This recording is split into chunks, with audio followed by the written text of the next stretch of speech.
O tema do nosso bate-papo é baseado no texto de Coríntios, né? Quando nós somos fracos, aí é que nós somos fortes. Não é isso? O tema do bate-papo é esse. Mas eu já sei que as áreas de fraquezas de muitos aqui são diversas. Então vão surgir perguntas de todo tipo. Nós vamos tentar responder, né? Mas para participar desse bate-papo, me ajudar a conversar com vocês sobre esse tema, eu queria chamar duas mulheres muito especiais. Primeiro, eu queria chamar a nossa anfitriã, a pastora Romilda Mello. Você pode aplaudir a pastora Romilda? Pastora Romilda é casada com o pastor Alvin Silva, pastor sênior da Igreja Batista Vale das Bênçãos. É mãe de 3 filhos. Seja bem-vinda, pastora, na sua própria casa.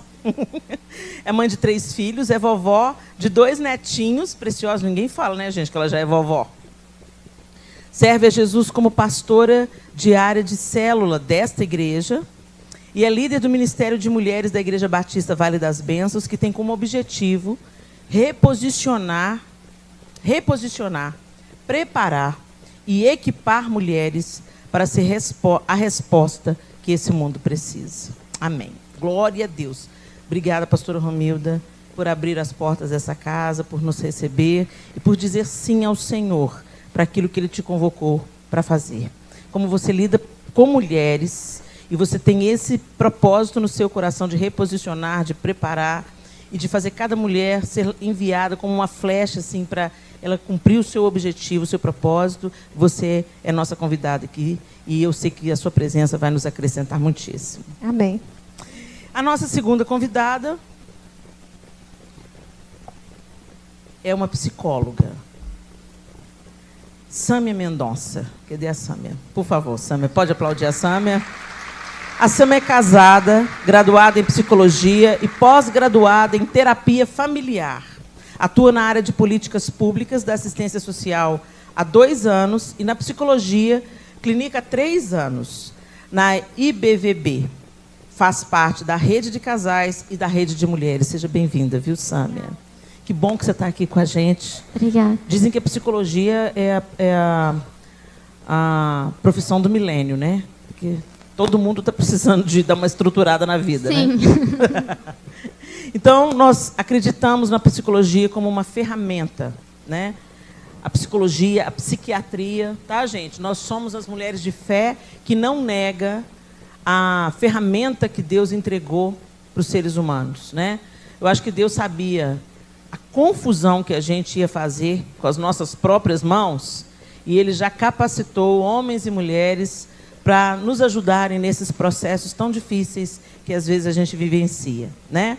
Então, a Sâmia é psicóloga e especialista na área de família, atua na área de família, e nós vamos conversar um pouco. E eu sou Helena Tanuri, sou pastora, sou palestrante, sou mãe de 4 filhos, a Clara, o Miguel, o Arthur e a Sofia. Recentemente ganhei mais uma filha na lei, que é a Thaís Tanuri, que está ali no estande com o Miguel. Então, agora eu sou mãe de 5 filhos, né? Sou casada com o homem mais bonito do mundo, na minha perspectiva, desculpem, mas na minha perspectiva, eu espero que o seu, na sua perspectiva, seja o mais bonito do mundo também. E o João é meu melhor amigo, meu parceiro, meu pastor e líder, e exerce sobre a minha vida uma liderança gentil que me dá asas para voar. É por causa do João que o Femininas acontece também.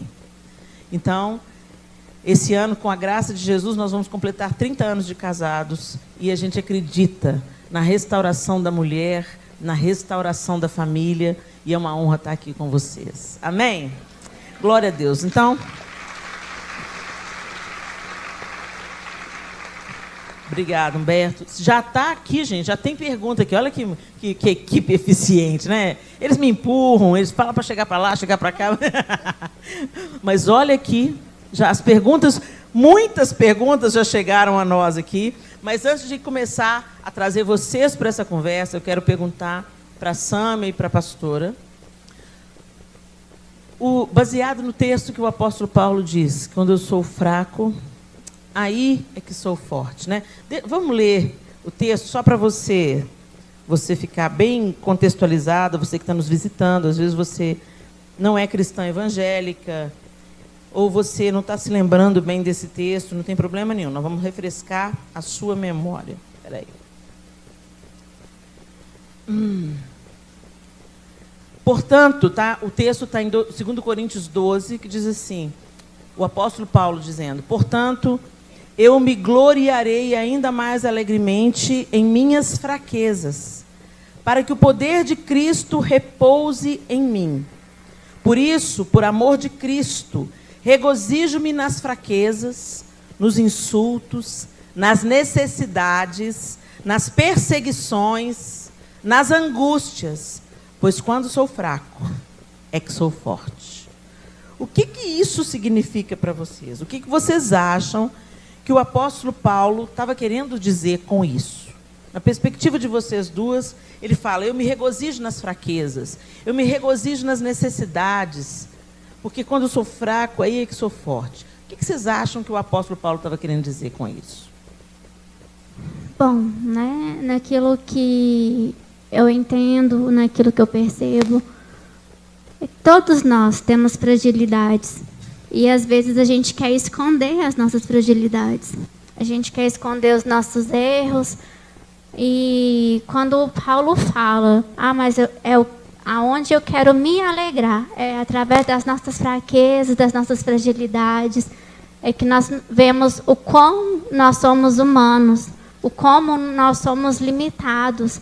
Mas dentro dessa limitação, é a partir das nossas fragilidades que nós nos empenhamos a desenvolver, né, novas potencialidades para poder crescer, para poder aumentar aquele limite que nós tínhamos.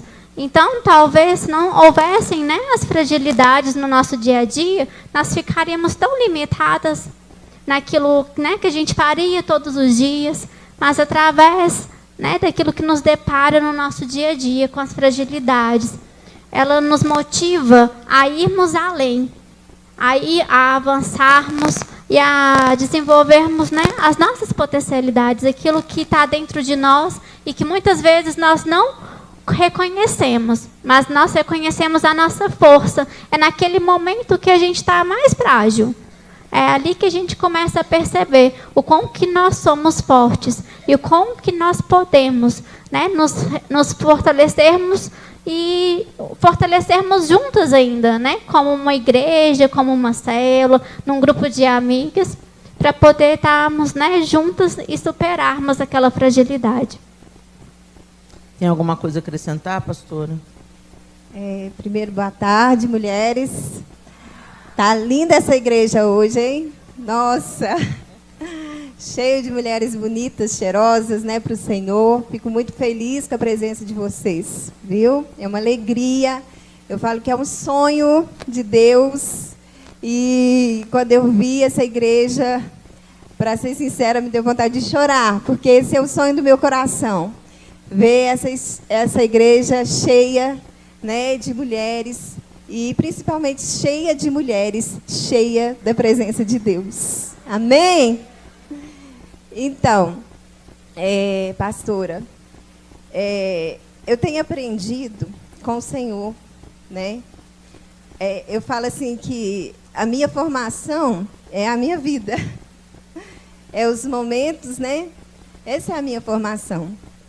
E eu tenho aprendido com o Senhor a cada dia que a gente tem que valorizar os nossos momentos. Tanto os momentos ruins das nossas vidas, quanto os momentos bons. Porque os ruins sempre têm algo a nos ensinar. E os bons a gente tem que aproveitar. Porque eu acho que passa tão rápido, né? Passa tão rápido a vida. Eu vejo que a cada dia está tudo tão acelerado, não é verdade? E, às vezes, as pessoas não estão aproveitando, né? Aproveitando os momentos. Mas eu tenho aprendido isso com o Senhor, aproveitar cada momento. E, às vezes, a gente tem as nossas fraquezas, tem as nossas dificuldades, mas tudo passa, né? As fraquezas que a gente tem, eu creio também, que o Senhor coloca em nós para que a gente não venha se gloriar. É como Paulo disse, não é verdade? Então, isso também vem de Deus. As nossas fraquezas também vêm de Deus. A gente tem que saber lidar com elas. Eu acredito assim. É interessante, porque a gente às vezes vive num mundo que diz que a gente não pode fracassar, né? É o mundo do Instagram, o mundo do Facebook, o mundo dos vitoriosos sempre. E isso é uma mentira, né? Isso é uma mentira. Porque todo ser humano tem dias maravilhosos, como a pastora Romilda bem colocou, e dias péssimos. Todos nós temos dias de vitórias e dias de derrotas, sim. Dias de fracassos. E quando a gente olha para a história dos personagens bíblicos mesmo, a gente vê que Deus fez questão de não ocultar na sua palavra nem a vergonha, nem o pecado dos seus filhos. A gente vê Davi, um homem chamado segundo o coração de Deus, o pecado dele de estar com Betseba, depois de mandar assassinar Urias, isso não foi poupado. Deus não colocou panos quentes, fez de conta que nada aconteceu. Tudo está relatado no livro sagrado para que a gente aprenda com os erros dos outros. Gente, uma dádiva é quando Deus não precisa de levar a gente para o vale, mas a gente aprende, às vezes, observando o vale do outro, né? E se a gente observar muito bem a nossa vida, você vai constatar, eu tenho certeza, que os momentos que mais geraram produtividade na sua vida com Deus, os momentos que mais geraram frutos na sua vida, foram momentos que se seguiram a desertos e vales. Deitado eternamente em berço esplêndido, a gente não aprende muita coisa.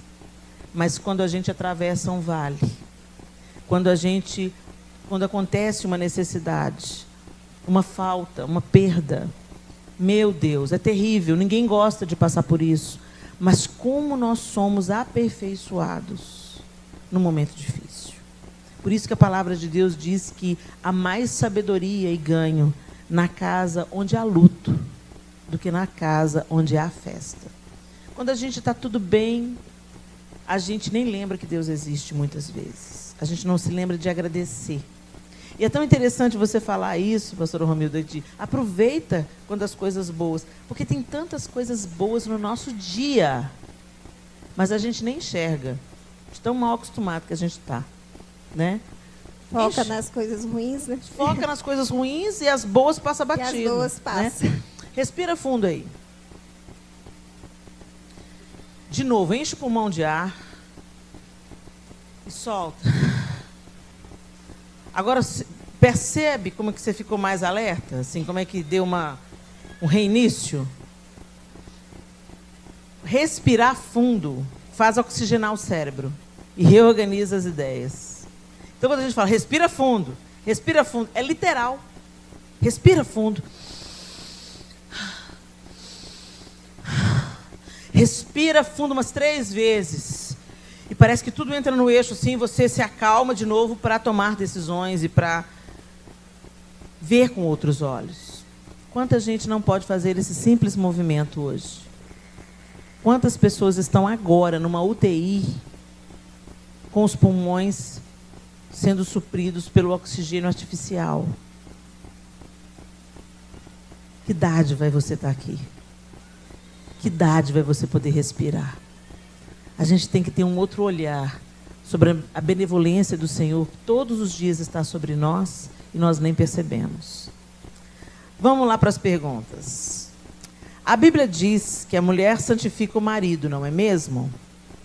Quais são outras maneiras de se fazer isso, além de dar testemunho e tentar ser sábia? Isso quando nossa fé na libertação do marido está abalada.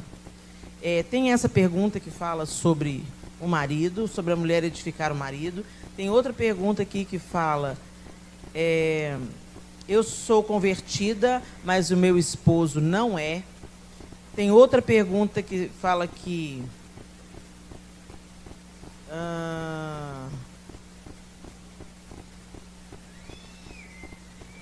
eu sou convertida, meu marido conhece a palavra, porém não frequenta a igreja e usa drogas. Meu filho de 10 anos já sabe da situação e sofre. Às vezes tenho vontade de desistir, porque não vejo nele um companheiro e nem vontade de mudar. Eu acho que dentro desse parâmetro aí, desse padrão, nós temos essas perguntas, pelo menos as que eu vi até agora. Mas, enfim, essas perguntas demonstram a necessidade de algumas mulheres aqui, pelo que eu entendi, meninas, que são cristãs, que servem a Jesus, mas que o marido está em outra sintonia. Um conhece a palavra, usa drogas, o outro não é convertido ainda, e o outro não parece querer mudanças. O que vocês acham? Qual o conselho que você daria para a mulher que está enfrentando essa dificuldade, tem essa área de fraqueza na vida dela? Bom, muitas vezes no consultório a gente lida muito, as pessoas querem mudar o outro, né? E não olham para si mesmo, como, né, estão se relacionando com o outro, como está tratando o outro. Então, eu acredito muito na mudança da mulher, influenciando a mudança da sua casa, seja na vida dos seus filhos, seja na vida do seu esposo.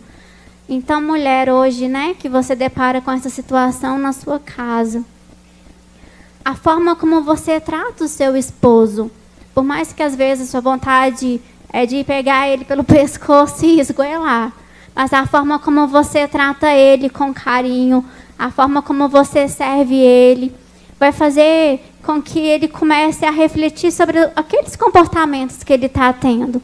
Claro que não é uma mudança que vai ocorrer em curto prazo, mas é uma mudança que vai ocorrer em médio e longo prazo. Claro que não é fácil lidar com uma pessoa que está contrariando tudo aquilo que você acredita que é certo, mas a partir do momento que você começar a servir ele, a tratar ele como uma pessoa com carinho, com respeito, respeitando o homem que ele é, né? A masculinidade dele. E, a partir desse momento, ele vai começar a refletir e eu acredito que algumas mudanças vão começar a acontecer no comportamento dele.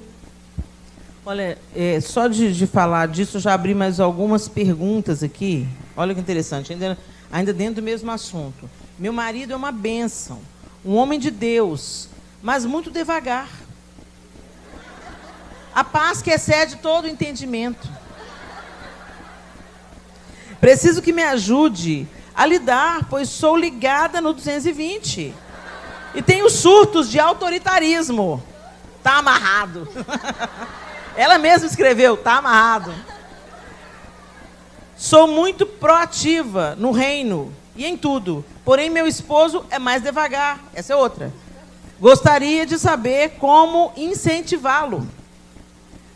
Tenho promessas de Deus sobre minha família. Tomei posse da palavra profética, mas meu marido não. O que eu faço?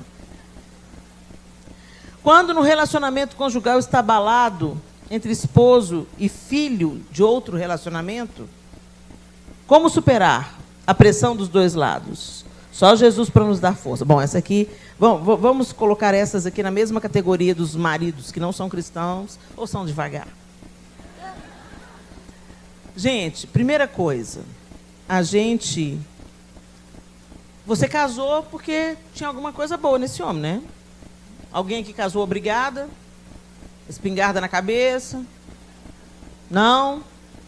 Todo mundo aqui casou por livre e espontânea vontade, né? Então agora chupa essa manga. O negócio é o seguinte. Brincadeira, gente. Mas é porque relacionamentos são desafiadores, né? Todo relacionamento é desafiador. Mas você já parou para prestar atenção como a gente é mais paciente com um amigo do que com o cônjuge? A gente aceita as tranqueiras das amigas. Desvio de caráter, mentira, fofoca, inveja. Você aceita, você releva, você briga um tempo, volta, faz as pazes. Ah, fulano é assim mesmo, eu acostumei com ela. Mas com o marido, não. Com o marido a gente é implacável. A gente exige muito deles. Outra coisa, a gente não cultiva a amizade com o marido.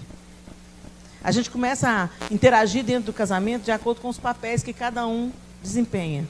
Então, ele paga as contas, trabalha, e eu sou a que cuida dos meninos, trabalho também para ajudar ele, e esse homem me enche a paciência, e eu tenho que ir lá resolver tudo, tenho que cuidar dos meninos, tenho que cuidar da casa, e ele não me ajuda, e aí o tom de voz já muda, e, ai, meu Deus do céu, devagar, quase parando.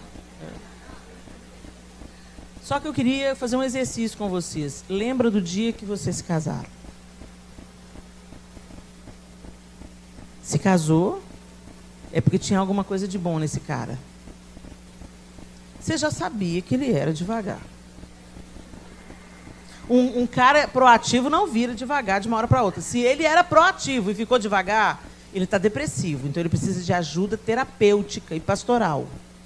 Tá? Um homem que tem uma personalidade proativa, ele vai, ele resolve, ele faz. E de repente ele fica para baixo, ele fica devagar, ele não quer ir mais lugar nenhum. Ele se tranca no mundo dele. Isso é um sintoma de uma doença.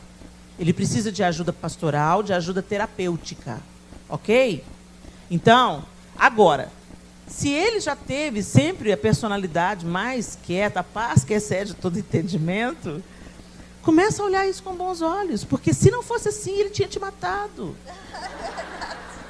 João Lúcio, por exemplo. Se o João Lúcio não fosse esse homem equilibrado, sensato, caladão, entendeu? Já tinha dado morte.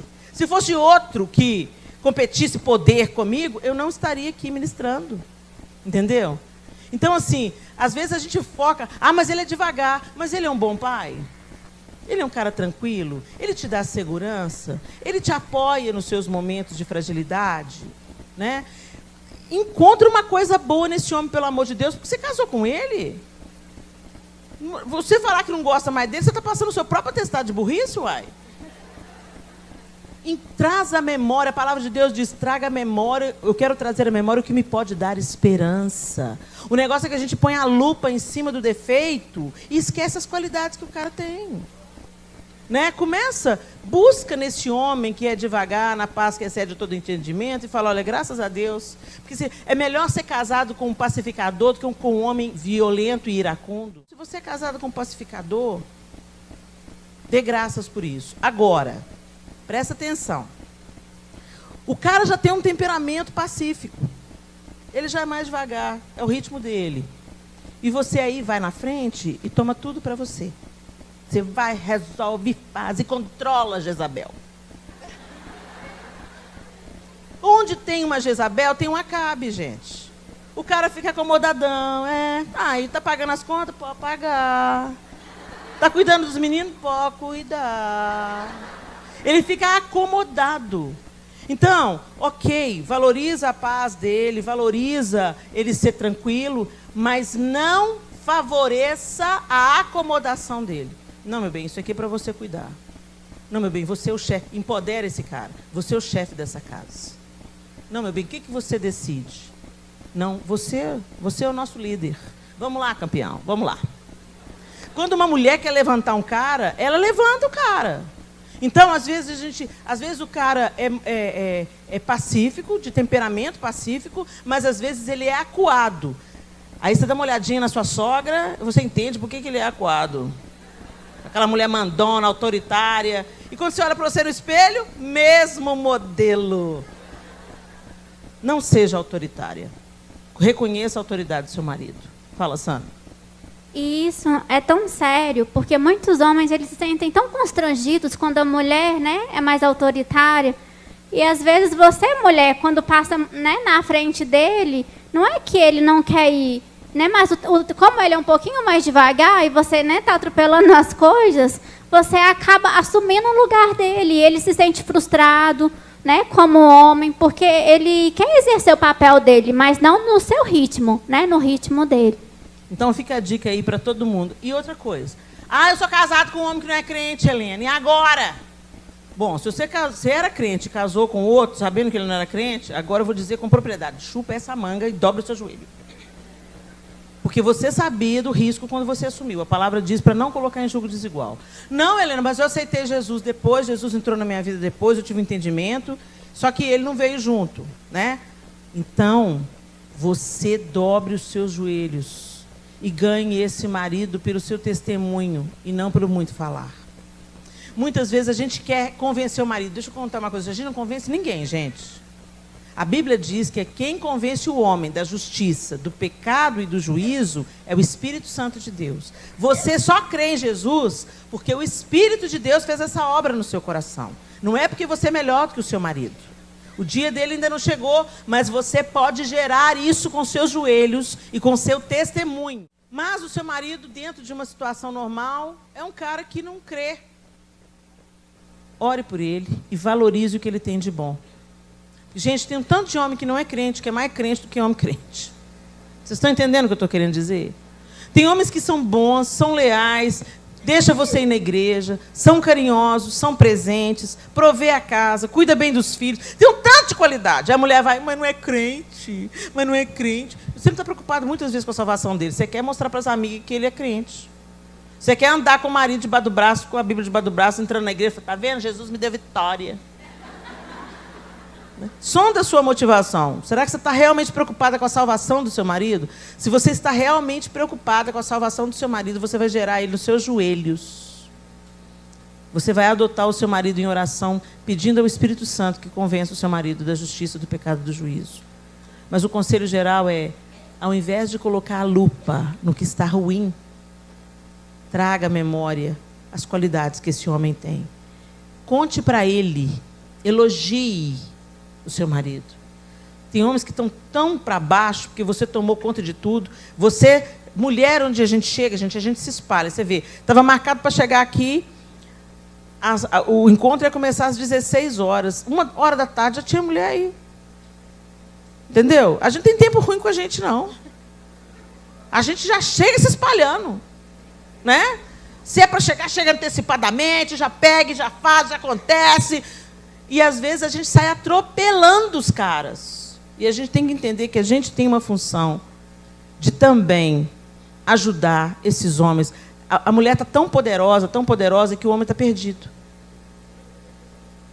Muitos homens estão perdidos. Peraí, mas qual que é a minha função agora? Para que eu sirvo agora? Até banco de esperma tem? Para que eu sirvo agora? Mas isso não é de Deus. Isso não é de Deus. Esse excesso de feminino não é de Deus. Nós não fomos criadas para disputar poder. Nós fomos criados para ter o nosso poder e valorizar o poder deles. Amém? Pensa nisso, tá? Sou esposa de pastor, sou ajudadora em tudo, mas sinto que posso fazer mais. Achar o meu ministério. Tem alguma coisa? Você, como esposa de pastora, você pode falar sobre isso, pastora Romilda?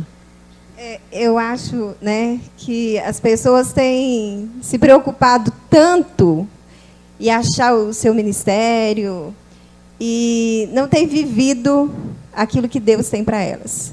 Porque eu creio que se a gente está em Deus, Deus vai nos conduzir, né, aquilo que a gente tem de fazer. E tudo tem o seu tempo, né? Eu tive meu tempo de ficar na minha casa, de cuidar dos meus filhos, né? Agora ajudo a cuidar dos netos, mas tudo tem o seu tempo, né? E eu acredito nisso, que às vezes as pessoas têm tanto assim, ai, mas o que Deus tem para mim? Fica com essa preocupação. É lógico que a gente tem que preocupar em ouvir Deus, entender o que Deus tem para a gente, mas eu acho que a gente tem que também saber se Deus está colocando algo nas suas mãos. Né? Às vezes a gente fica pensando, ah, mas não é isso. Mas, na verdade, às vezes é a gente mesmo que está escolhendo. Né? E Deus está te colocando, Deus está te conduzindo. Porque se a nossa vida está em Deus, eu acredito que Deus vai nos conduzir para aquilo que Ele quer, para aquilo que Ele tem para as nossas vidas. Então, eu acho que é você ouvir o que Deus tem para você e seguir, fazer. Talvez você está esperando ser uma pregadora, eu não sei. Mas talvez não é isso que Deus quer, não é verdade? Às vezes Ele quer só que você auxilie o seu esposo, que esteja em oração por ele. Eu acredito nisso. É tão interessante que você tocou num bom assunto. Às vezes a pessoa pensa que o ministério só se faz no púlpito. Primeira coisa, gente, ministério, vocação, dentro do reino de Deus, cada uma de nós tem um propósito. E o propósito no reino de Deus é sempre servir o outro. O propósito do reino de Deus é o outro. Jesus disse assim: como eu vos amei, que vos ameis uns aos outros. Então ele deu o exemplo. Ele deixou a sua glória, encarnou, habitou entre nós e se deu no nosso lugar. Cristãos deveriam ter a mesma inclinação natural, se dar pelo outro. E é neste lugar onde a gente se dá pelo outro é que nós encontramos significado, sentido e felicidade. Por isso que nós estamos tendo muito mais depressão. Os casos de suicídio aumentaram significativamente, porque nós vivemos numa sociedade totalmente egoísta. Nós somos tão focadas na nossa vida, nos nossos sonhos, nos nossos projetos, naquilo que a gente quer fazer, que a gente se desvia do plano de Deus para nós, que é fazer pelo outro. Ministério não é lugar de autopromoção, é de serviço ao outro. Quando você quer pregar, você pode pregar no presídio, você pode pregar no hospital, mas as pessoas acham que ministério é com microfone. Eu tenho um microfone nas mãos para pregar há 10 anos, só fazendo isso. Mas antes disso, eu falei para muitas pessoas em pequenas salas, para poucas pessoas, em salas, em escritórios, para as minhas amigas, para os meus familiares. Ou fiquei atrás, no back vocal, servindo no ministério de outra pessoa. Então, o serviço, ele pode se dar em cima do púlpito e ele pode se dar enquanto você está com as panelas no fogão. Ministério é aquilo que a gente faz para Deus, para abençoar o outro. Então, quando você cozinha para os seus filhos, isso é ministério. Quando você serve o seu marido, isso é ministério. Quando você acolhe uma amiga que está passando por um momento difícil, isso é ministério. Quando você faz um bolo gostoso e leva para comer com alguém que está debilitado e convalescendo de alguma enfermidade ou de uma cirurgia, isso é ministério. Quando você simplesmente escuta quem está muito angustiado e quer vomitar as dores, isso é ministério. Então, para de chamar de ministério o que Deus não chama de ministério. Ministério não acontece nos púlpitos. Ministério não precisa de títulos. Jesus não fundou nenhuma igreja estrutural. Ele falava pelas praças, ele falava pelas ruas, ele pegava pessoas em cima das árvores, ele comia com Zaqueu. Ele não abriu uma igreja, ele foi na casa de Zaqueu, comeu com Zaqueu e a vida de Zaqueu foi transformada. Então, gente, tira do foco esse negócio que para cumprir o propósito de Deus para a sua vida, você tem que ter o título, a roupinha, a gravata, o óleo descendo na sua cabeça. Isso tudo é importante, não estou desprezando os rituais e desprezando a unção de líderes na igreja do Senhor. Não, isso também é ministério. Também. Ministério não precisa de plateia. Ministério não precisa de título. Ministério não precisa de terno e gravata. Ministério você faz quando você faz pelo próximo. Amém, meninas? Então, minha linda, se você tem um ministério, bora lá. Você canta? Vai cantar nos hospitais. Eu fui cantar num hospital há um tempo atrás. Um amigo querido partiu para Jesus, mas a gente cria até o último momento que ele ia ressuscitar. Era um caso de ressurreição mesmo. Mas como a gente crê que Jesus ainda ressuscita, nós fomos lá orar por ele.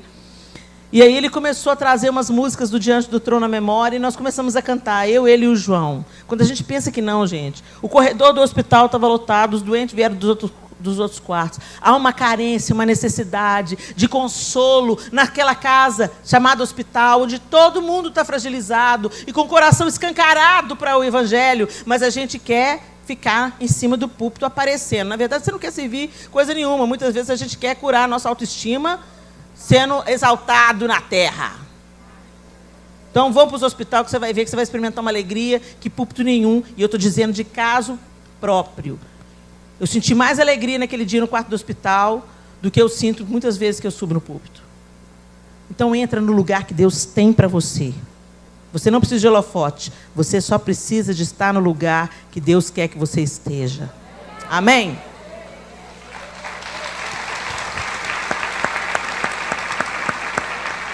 Vamos lá. Eu sou cristã, tenho 3 filhos pequenos, meu marido desviado sofre de ansiedade. Isso me traz uma fraqueza. Como lidar com essa situação sem que eu estacione? Minha linda, você tem pós-graduação em casa. Olha isso. Gente, a gente olha para a dificuldade e pensa que é para ela nos parar. Não é. A dificuldade é para nos graduar. A dificuldade é um degrau que vai fazer a gente ser melhor amanhã do que a gente é hoje. Quando você quer... Quantas aqui fazem academia? Deixa eu ver se tem alguém corajoso aqui. Uau!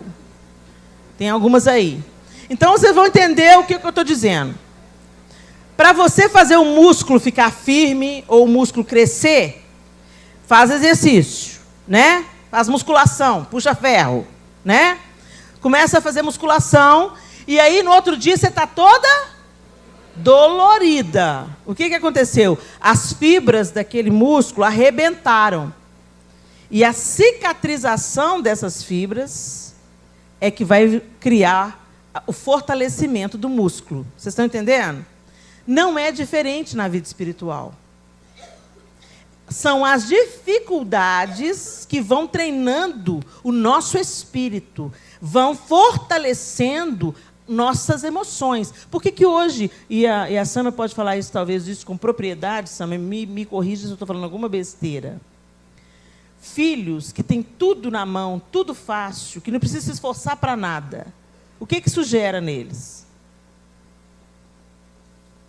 Os filhos, eles ficam, né, muitas vezes inseguros, porque eles não são incentivados a correr atrás, a levar um não. Hoje, né, muitos pais evitam o não. Ah, mas eu vou frustrar o meu filho. E a gente depara, né, às vezes, com adolescentes rebeldes. Por quê? Porque na infância não teve um não, não teve um limite, não teve falta. Porque muitos pais hoje, eles refletem nos filhos a infância deles. Ah, mas eu não tive em casa, então eu quero dar o que eu tenho de melhor para o meu filho. Só que, às vezes, esse melhor é falta de nada.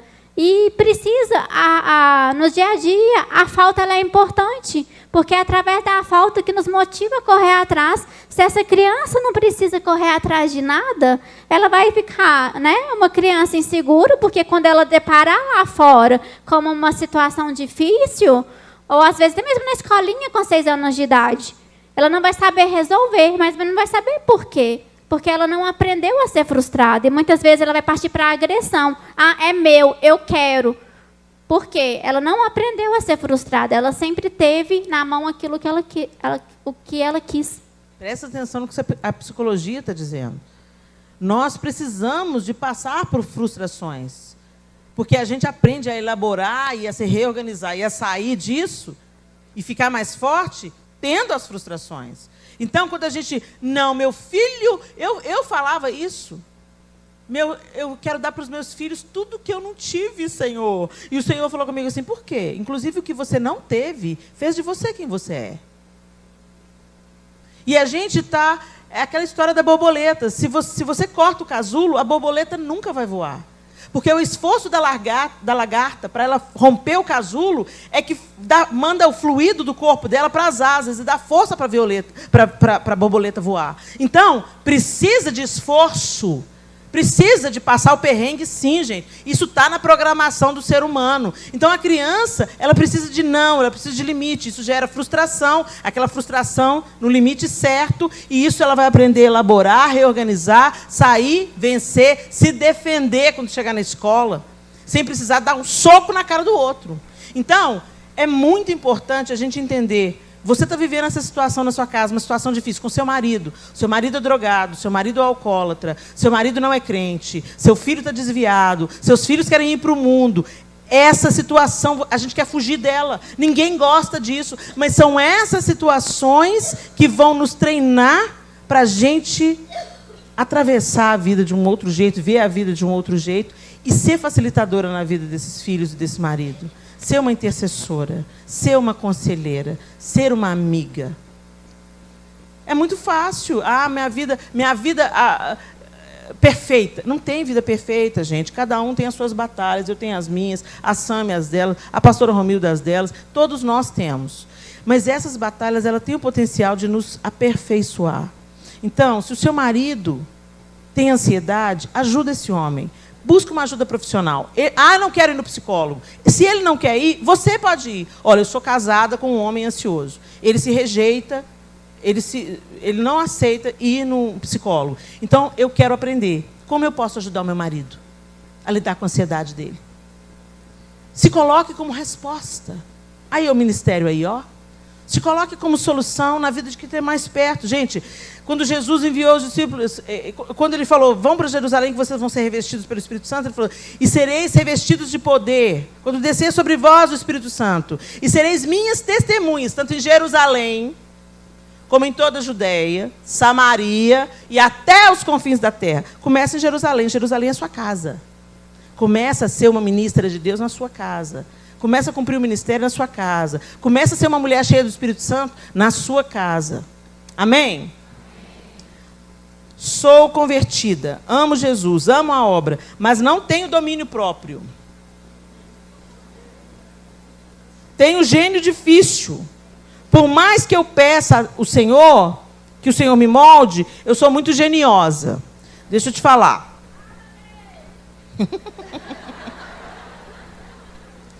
Quer falar alguma coisa, pastor Romildo?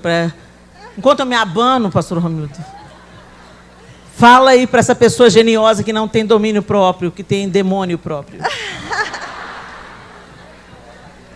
Mas eu acho que só de você reconhecer isso, já é como se diz, meio caminho andado. Meio caminho andado. Dá glória a Deus aí, gente. Glória a Deus. Mas ninguém, como foi dito, né, ninguém transforma ninguém. Se você reconheceu, então procure se transformar, né? Eu acho que o exercício é ler o que a palavra diz sobre isso, né? A cada dia, e se moldando dentro da palavra. Amém? Olha, eu posso dizer isso pelo meu próprio temperamento. Eu tenho um temperamento muito difícil. Esse meu temperamento me dá um tanto de coisas boas. Eu só tenho coragem para fazer determinadas coisas porque eu tenho um temperamento que eu tenho. Eu só encaro certas coisas porque eu tenho um temperamento que eu tenho. Mas tem o lado ruim também. Só Jesus na causa. Tem gente que eu não me aguento. Então, o que eu tenho percebido? Quanto mais perto a gente anda de Jesus, mais parecido com ele a gente fica. Obrigada, Naima. Quanto mais perto de Jesus a gente fica, mais parecido com ele. Você já notou quando você anda muito com uma amiga sua, que você começa a falar igual ela? Quando pensa que não, vocês estão vestindo até parecido? Não é assim? A gente absorve muito o outro. Por isso que é tão importante a gente escolher quem anda muito perto da gente. Porque a gente absorve o outro, querendo ou não. Então, gruda em Jesus, gente. Contempla Jesus. Nós nos tornamos semelhantes àquilo que contemplamos. Às vezes a gente chega diante de Deus com tantos pedidos, com tanta pressa. A gente faz de Deus o nosso gênio da lâmpada, né? E a gente não para contemplar Deus. Sabe isso que aconteceu aqui hoje no louvor? Quando a gente pensa naquilo que a gente está cantando. Não há outro como tu. Soberano e fiel. Você contempla Deus. Isso não deve acontecer só na hora do louvor. A gente deve reservar uma parte do nosso dia para contemplar Deus. Para ver Deus nas mínimas coisas. Quando você olha para um pôr do sol e pensa, uau, nenhum vai ser igual a esse aí. Esse é único. Quando você abraça um filho, quando você ganha uma rajada de vento assim no meio do calor, e você imediatamente fala, Deus faz isso. Contempla Deus. Para prestar atenção em quem Ele é, naquilo que Ele faz. E o nosso coração vai sendo apaziguado, sabe?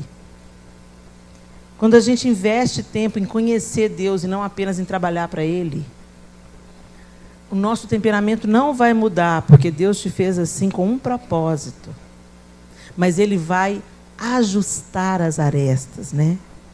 Ele vai aperfeiçoar esse temperamento. Ele vai te dar equilíbrio. Então, contemple o Senhor. Amém?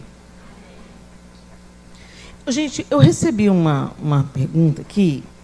Eu não sei se eu estou sabendo ler ela direito. Mas ela está falando assim: será que Deus pode evitar com que me dê estrias?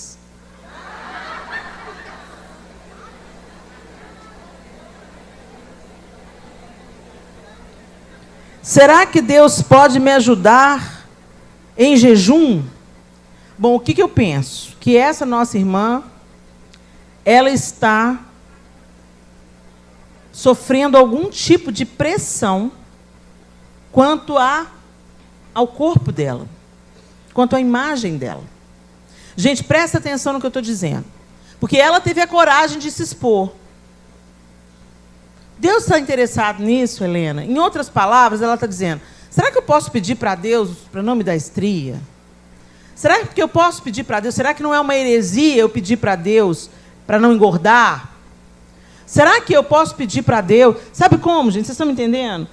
Nós, mulheres, somos muito conectadas a essa questão da aparência.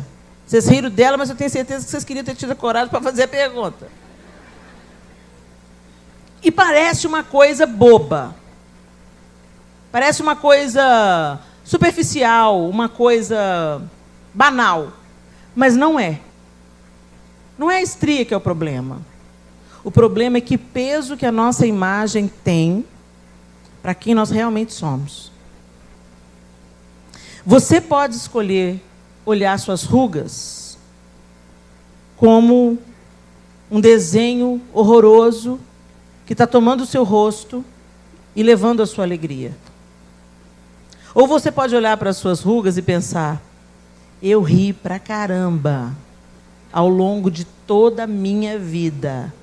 E é por isso que eu estou cheia de vinco. Você pode ter um outro olhar para o seu envelhecimento ou para as suas estrias. Alguém virou para mim e falou assim: ser estria, você é marca de guerra. Porque dar à luz a 4 filhos não é fácil. Então, depende da perspectiva e do tamanho que isso vai virar para você. Cuidado. O apóstolo Paulo, ele disse assim: não vos conformeis com este século. Ou seja, não pensem como este século pensa. O homem que amar você, vai amar você com todas as estrias, com todas as celulites e com todas as marquinhas que você carrega. Eu não estou fazendo aqui uma apologia a você se abandonar. Não. A gente tem que se cuidar, gente. E não é só da estética, não. Principalmente da saúde. Se você cuida da sua saúde, o cabelo agradece, a unha agradece, a pele agradece, você vai ficar bonita inevitavelmente. Se você come certo, se você faz exercício físico, se você tem boas conversas, se cerca de boas amigas, faz uma higiene mental, cuida não apenas do que você coloca no prato, mas também do que coloca dentro dos olhos, para dentro dos ouvidos, você vai ficar uma mulher mais bonita, mais interessante. Agora, não entre no padrão do século. O seu modelo não é a mulher de Hollywood, nem a mulher da revista. Ok? Elas também estão ficando velhas. Elas também... Hoje mesmo eu estava olhando a foto da Demi Moore. É uma senhora. Não tem como. Ela pode se cuidar. Ela está linda. É uma senhora linda. Mas é uma senhora. Não tem jeito de você fugir do inevitável, gente. Eu não vou ter o corpo de 20 anos, por mais que eu male. Eu não vou ter, entendeu? Mas glória a Deus, é esse corpo que me movimenta, é esse corpo que me dá prazer, alegria, me permite estar aqui com vocês hoje. É esse corpo que me dá vida. É esse corpo que se prostra diante de Deus. Então, bendito seja Deus por esse corpo. Não deixa o padrão do século azedar você, entristecer você. Essa é uma artimanha do inferno. Deus pode te livrar da estria? Pode, mas se ela vier, seja bem-vinda, querida. Cicatriz de guerra, eu sou uma mulher guerreira. Chega aí e aprende com quem eu sou. É assim que é, gente. Olha, e tem uma técnica ótima agora, que diz que colore estrias. Vou testar, depois eu conto para vocês. É como se fosse a tatuagem Só que ele coloca a estria da cor da sua pele de novo. Então vai ficar quase imperceptível. Isso é uma grande bobagem. Você tem a perna? Olha que benção, você tem perna, tem braço. Olha que benção, você tem braço. Você não tem um braço, tem o outro. Aleluia, glória a Deus. Gente, a gente tem que olhar para o nosso corpo com gratidão e não com crítica. Nós somos muito críticas com a gente mesmo. Deixa de ser crítica assim com você e seja mais grata. Amém? E se a estria aparecer, passa os seus olhos, seus cremes, evite a estria. Mas se ela aparecer, ela é um problema tão pequeno. Fica firme aí, minha linda. Tá bom? Meu esposo foi consagrado a pastor e eu não consigo acompanhar ele. Me sinto inferior a ele neste aspecto e estou enfraquecendo na fé. Vai que é sua, pastora Romilda. Então, como eu falei, né, teve um tempo na minha vida que eu tive que ficar em casa, cuidar dos meus filhos. Mas eu posso te falar uma coisa. Isso nunca... eu deixei de ser parte do ministério dele porque eu sempre estava em oração por ele. Então, e tudo, sempre a unção de Deus que vinha sobre a vida dele, eu sempre fui presente e sempre Deus compartilhou isso no meu coração. É algo até muito interessante. Então, eu acredito que você é uma só carne com ele. Se você é uma só carne... E se você apoia seu esposo, você faz parte do ministério com ele. Você está indo junto com ele, a cada dia, né? E nos lugares. Não é porque você está em casa que você não está conseguindo acompanhar, não sei o motivo, né? Agora, se for um motivo que você não queira, né? Que é estar em casa, aí já não é certo. Mas talvez você tenha uma, como a gente diz, está falando aqui, né? Uma limitação por um tempo. Talvez uma limitação, não sei, talvez pode ser uma enfermidade ou os filhos. Mas isso não quer dizer que você não é parte daquilo que o seu esposo está fazendo. Você é parte. Se você apoia, se você ajuda ele em oração, você é parte daquilo que ele está fazendo. Quer pontuar alguma coisa, Sâmia? Dessa mulher que se sente inferior ao marido porque ele foi ungido pastor? Vai ver né, é importante, né? É você verificar o motivo que você está se sentindo inferior. Inferior porque ele aparece e você não. Ou inferior porque, aparentemente, como falou no início, você acredita que você não tem um ministério. Então, é importante analisar o motivo, né? O que te levou a se sentir inferior. Talvez o modo como ele te trata em casa. Então, né, são uma série de fatores. Mas, como a pastora Romilda colocou, né, um dos ministérios mais importantes e menos valorizados hoje é a intercessão.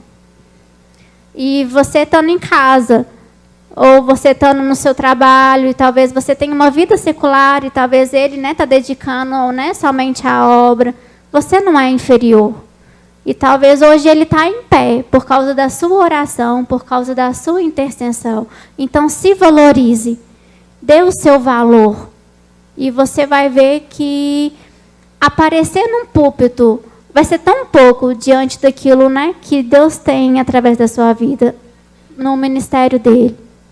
Talvez essa situação dele ser consagrado pastor só desnudou uma evidência, né, de que você se vê como inferior.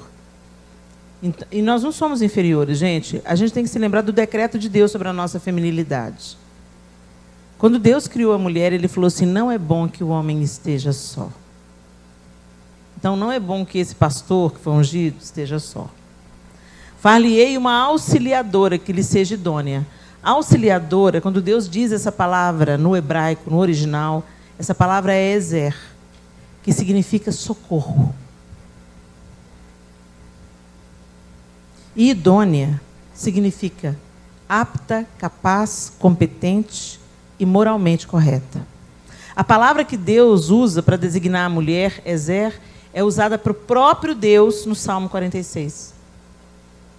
Então, esse auxiliadora não é de segunda categoria.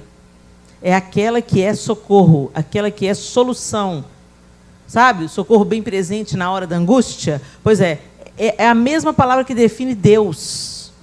Então, não é de segunda categoria. E idônea, apta, capaz, competente. Esse é o decreto de Deus sobre vocês, mulheres. Sobre mim. Sobre cada uma de nós. Então, o que vale para nós é a verdade de Deus e não a mentira do diabo, que diz que você não é boa o suficiente. A gente tem que aprender a viver debaixo do decreto de Deus. Por isso que esse termo é poderosas. Limitadas, mas poderosas. Empoderadas pelo feminismo? Não, empoderadas pelo próprio Deus, que Ele decretou com a sua palavra criadora. Eu vou fazer um ser, e ela vai ser solução para os problemas, ela vai ser socorro bem presente na hora da angústia, ela vai ser como eu, e ela para isso vai ser apta, capaz, competente e moralmente correta. E o que Deus falou é isso, e está falado. Então, busque a cura para o seu coração, querida. Você não é inferior ao seu marido, mas você tem um propósito diferente do dele. Suporte o seu marido, apoie o seu marido. Isso não tira nada de você, em quem você é. Amém? Sou convertida, porém... Sou convertida, porém, por mais que eu tente, não consigo orar todos os dias, como eu gostaria, mesmo sabendo que necessito estar em constante harmonia com Deus e o Espírito Santo. Vamos lá. Gente, você conversa com quem você mora todo dia? Não? Ah, que bom. Senão a gente ia marcar uma consulta aqui com a doutora Sandra, depois do culto, né? Você troca pelo menos um oi, um bom dia, boa tarde, como é que foi seu dia, com quem você mora, não é assim? Faça isso com o Senhor. O que você está chamando de oração?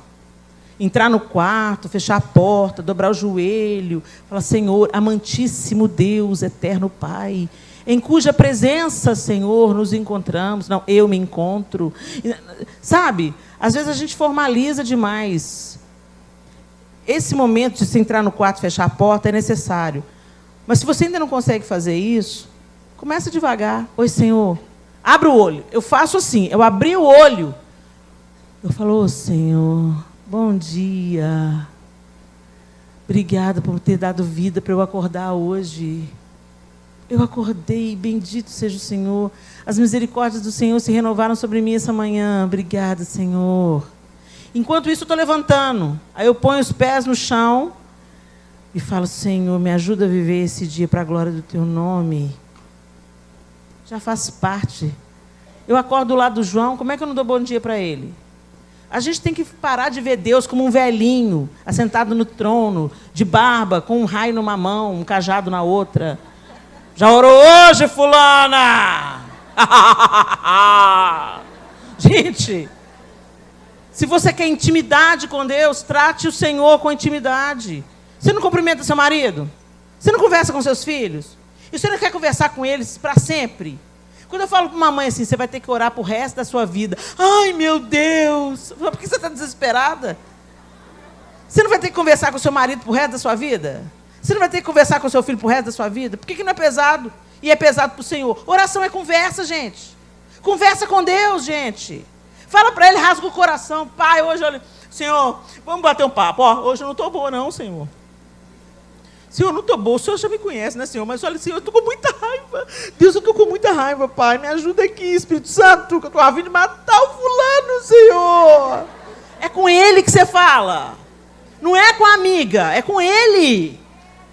Porque Ele pode resolver. A sua amiga, o máximo que ela vai falar, divorcia, minha filha, a filha anda. Deus não, Deus vai te dar paz, Deus vai te chegar no prumo, Deus vai recolher suas lágrimas, Deus vai ouvir o seu clamor.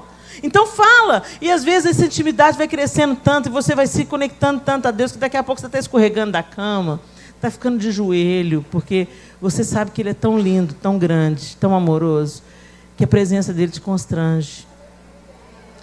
Para de ver Deus como uma figura mitológica, gente. Deus é uma pessoa, e o Espírito Santo está dentro de você. Então fale com o Senhor abertamente. Abra o seu coração para o Senhor. Confesse ao Senhor os seus pecados. Senhor, o Senhor sabe, Senhor, eu estou querendo largar o cigarro. Só o Senhor sabe que eu fumo, né? Não aguento mais tacar aquele negócio na boca para tirar o cheiro, Senhor. O Espírito Santo, a sua palavra diz que a gente pode todas as coisas. Me ajuda a vencer esse vício. Sabe, gente, traz Deus para perto. Porque isso é urgente. E é isso que vai manter você de pé. Não é a religião. Não é vir na igreja que faz você um convertido. O que faz você um convertido é mudança de vida que vem de um relacionamento com Deus. Amém? Gente, eu vou ter que terminar. E eu vou dar um tempo para vocês descansarem. A gente falou pra caramba. O que eu vou fazer? Eu vou pedir para o pessoal ler essas perguntas todas e a gente vai ver algumas coisas aqui que a gente pode ajudar, tá bom? Vou passar para a Sâmia essas perguntas e, de repente, a Sâmia pode... Você tem alguma rede social, Sâmia? Um Instagram, alguma coisa assim? Ou um Facebook, você tem? Porque, de repente, a gente poderia... Porque tem muitas perguntas semelhantes aqui, pelo que eu percebi.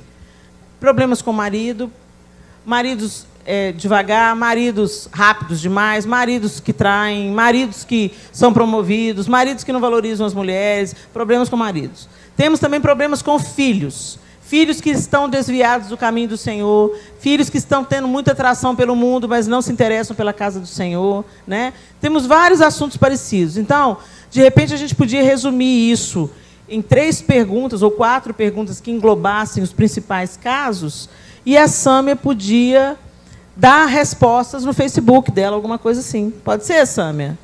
Você quer disponibilizar para o pessoal? O meu Instagram é Sâmia Mendonça, né, sem o cedilha, _ PC, PSI. Anota aí, então, que nós vamos fazer um resumo dessas perguntas que não foram respondidas, ok?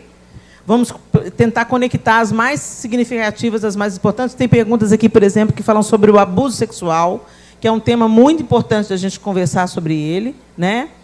Eu venci o abuso sexual, eu fui molestada sexualmente durante toda a minha infância, e Deus restaurou todas as coisas. Então, a gente vai tentar colocar essas respostas para facilitar vocês aí, tá bom? Muito bem. Fica de pé no seu lugar.